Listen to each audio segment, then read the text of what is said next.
بدر کے بعد مسلمان فاتح بن کر واپس آئے، لیکن دشمن خاموش نہ بیٹھے۔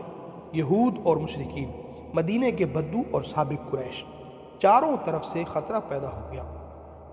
اب دیکھیں کہ مسلمان کیسے اس خطرے سے نمٹنے والے ہیں اور رسول اللہ صلی اللہ علیہ وسلم کی قیادت کیسے روشن ہوئی۔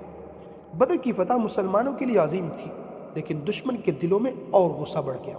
سب سے زیادہ نفرت اور دشمنی یہود اور مشرکین میں تھی، جیسا کہ قرآن میں ارشاد ہے کہ تم اہل ایمان کا سب سے زبردست دشمن یہود کو پاؤ گے اور مشرکین کو۔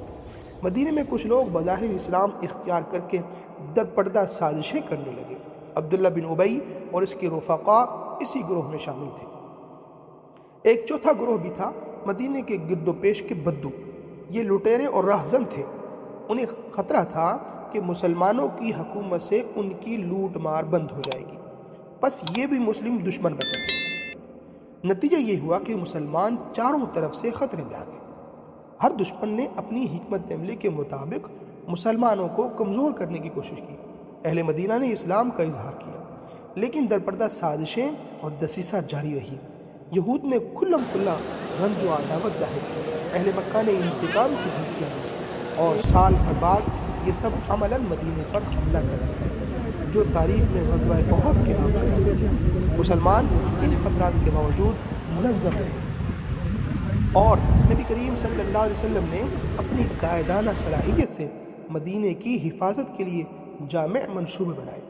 یہ واقعہ ہمیں بتاتا ہے کہ فتح کے بعد بھی دشمن ہمیشہ سازشوں اور خطرات کے لیے تیار رہتا ہے، اور ایک عظیم رہنما کی بصیرت ہمیشہ امت کو محفوظ رکھتی ہے۔